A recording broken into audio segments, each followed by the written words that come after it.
25 left. They're up 17. Ty could have pulled him out. But we saw these teams go on, especially Utah, on three-point binges. Yep.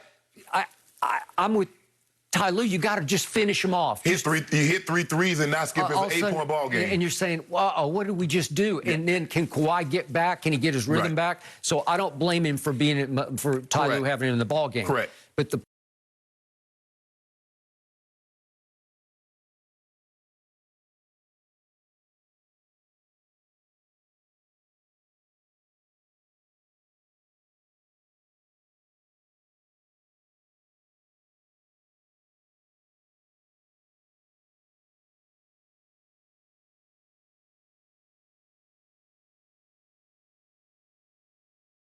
Ballmer, who wanted this, so you watch him over there just going crazy, screaming and yelling, and he thinks because everything in his life, money could buy that, money could buy that. This is the one thing money really can't buy because there's too much luck that goes into it. Right. And we've seen this whole playoff run determined by injuries everywhere, starting with the Lakers. Yep.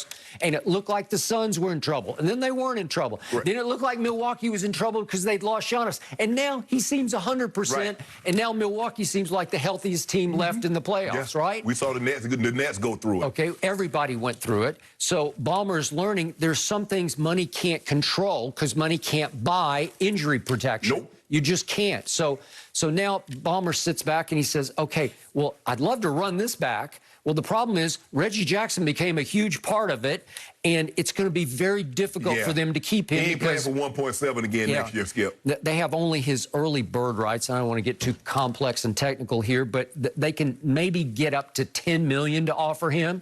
Well, I'm pretty sure somebody will offer him more than $10 million. Right. And then it'll be up to Reggie. It's almost like Tampa Bay Bucks. Right. Do you want to run it back because you thought you had a chance? Well, the Bucks won it all. Right. So they could all say, we did this, and we know we could do it again. Right. Well, these guys didn't do it. Right. So do they know they could do it again? Do you really, do you want to risk that you're going to give up 10 extra million? Exactly. And for the very reason that you just spoke about. Yep. Injuries. Yep. That's it. Skip, they going along, they riding along smooth. They feel very good. Hold on. We came back against Dallas. Yeah. We was down 0-2 against Utah. Came back, won 4 straight. We're feeling great. And then boom. Once Kawhi gets, it's a whole different ball game. Yeah.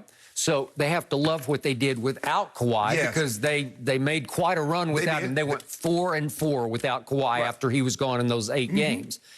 But who played another sort of guts and glue role for them was Nicholas Batum. He played the 5th most minutes in the playoffs, so he was playing starters minutes. Right. And he started a couple of the games. He's a free agent also. Okay, he's a free agent, and they have only their mid-level exception that they can delve into to try to keep him.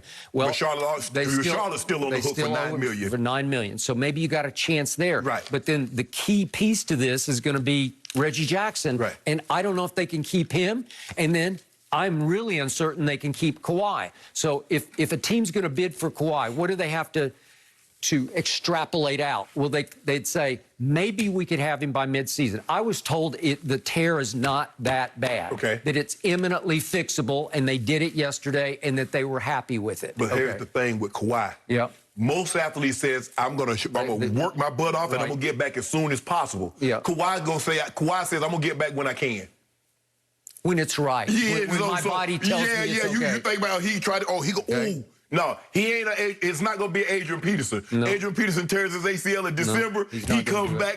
That ain't how Kawhi works. It is not, which means that probably he won't be available until toward next year's playoffs. So if he is a Clipper, they might have a problem making it into the playoffs. You know, could they eke into the play-in tournament and then get Kawhi back? Well, you're going to have to pay a whole lot of money to find out to keep him, and somebody else is going to have to go Kevin Durant and just bet on the future and just say, well, we're willing to pay you the sun and the moon just to see if we can have you for the following year, not for next year, but the following year. But Skip, even if you think about it, two of the last 3 years, he's had an injury. One injury kept him out 74 games, and now he has this injury. Is he willing to roll the dice? I don't know. And chance it? Because all the load management, it still does not exempt you from freak injuries. This was freak. It was freak. He turned 30, did Kawhi Leonard, on June 29th. So now you're getting into that stage and age where it starts to multiply in injuries. If you're injury prone, then it gets nth degree worse as you over time.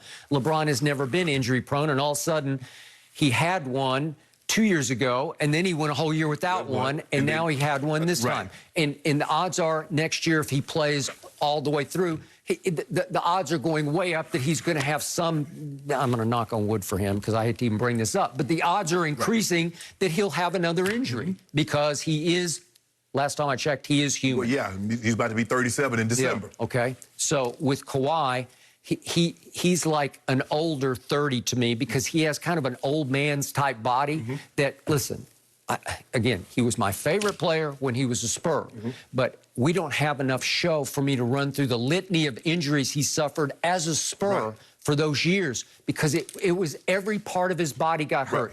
He had a shoulder, he had an elbow, he had a broken hand. He obviously had various knee ailments. He had Achilles issues. He had foot issues. Everything got hurt, and he would miss a few games at a time over this or that. But sometimes, Skip, a lot of times guys would have these injuries, but they would play through them, and so the team wouldn't list them. Yeah, but because you wouldn't know. Right, but because he's like, nope, I don't feel good. The team ended up listing these injuries, and then the list got extensive. Yeah, like if I look back at your career, you were always playing a more dangerous game than his, although his is fairly dangerous, but you suffered a litany of injuries I didn't know about because you guys didn't divulge because you didn't really need to. Because they fell under the auspices of you just play through that. Everybody's got these.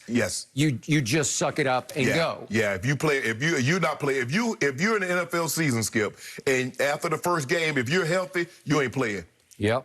That means you're not playing. Because if you're one of those starters, you're one of those guys that's playing the red, you got bumps and bruises. You're just going to get hurt. Yeah. Okay, so the point is, in the end, I hope he's a Clipper for their sake because they've invested a lot. He's got to be. And they got a little taste of this, and they could have finished it off, and it probably just tore up Steve Ballmer that they got that close and they didn't have their guy. But now you have to figure out a way to keep him because this time, now he could also just sign for short. He could do the 2-year deal so that he could hit the lottery in 2 years on the open market. But at that point, that's the gamble for him to take. Yeah, are you willing to roll the dice and take that kind of risk? Kawhi, because then you're 32 and you might be beat up. And would somebody give you the max at age 32 on the open market, or would you take the bird in the hand for rights that are in the hand with your Clippers now? Because you could. You could opt back in. You could put 4 more years beyond next year on this deal that climaxes with $50 million in the 4th year, which would be 5 years from now. Well, you want to talk about set.